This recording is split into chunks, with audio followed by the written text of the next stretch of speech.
Welcome to On the Edge with JP Devine from Central Maine Sunday. On the Edge with JP Devine audio is made possible by our subscribers like you. Thank you for listening and supporting local journalism in Central Maine. Now here's JP Devine. Balloons. It's a long story. Balloons are on the news. Do we care? Who amongst us has never held a balloon? Picking the color. White? Yellow? It takes time. Remember feeling that ethereal tug on the string? A balloon is like a bird. It wants to fly. You just remembered, didn't you? Do you remember the flutter you felt in your heart when the vendor gave you your first? It's like finding in a drawer the valentine of a childhood love, the remains of a wedding flower pressed in an old Bible. Balloons do that, even airless, limp and packed away as mementos. Balloons do that.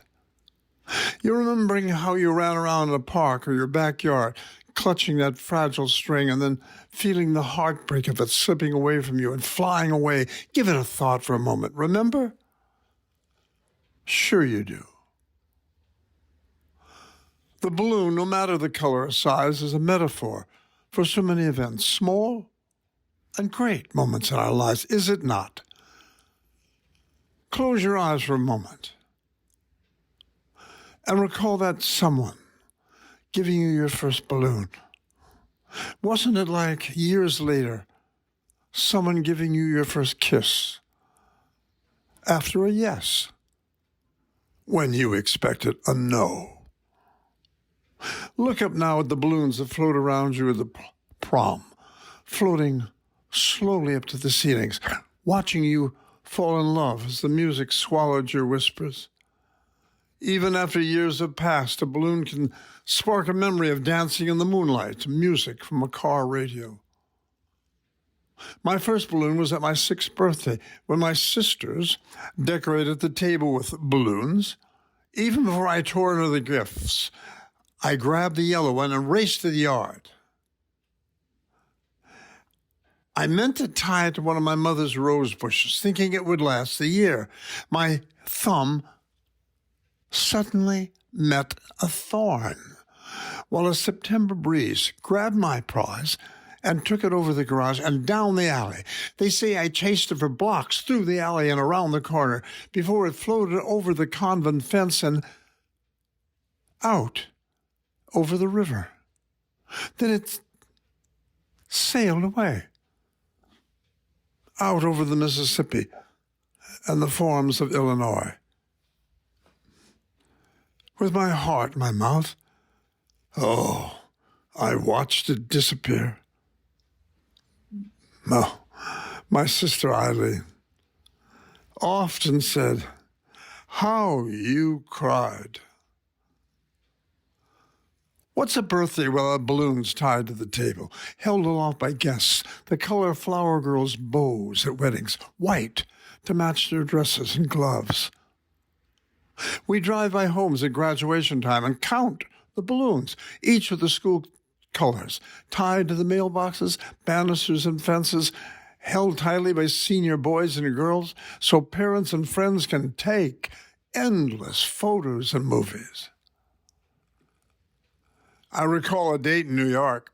She offered glasses of Merlot and pimento-studded cheese cracker while showing me her high school annual with the remains of a yellow balloon pressed between the pages. So that's where it went. How could I not hold her in my arms and tell her the story of my flyaway balloon as she closed her eyes and fell asleep? My plans for that night, like my balloon, floated away. Oh well.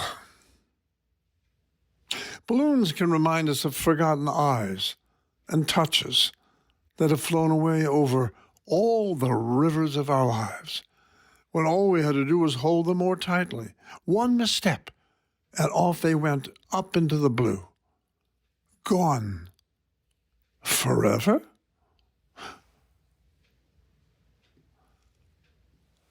Like the girl on the escalator, the one with auburn hair, the one with a lavender tweed coat, the one who tried to hide her smile. That one. I thought she was going to be my yellow balloon and fly away. But she didn't. I have the string still. Oh, it's a long story. Go buy a balloon. Thanks for listening to On the Edge with JP Devine. On the Edge with JP Devine audio is made possible by our subscribers like you. Thank you for supporting local journalism in Central Maine.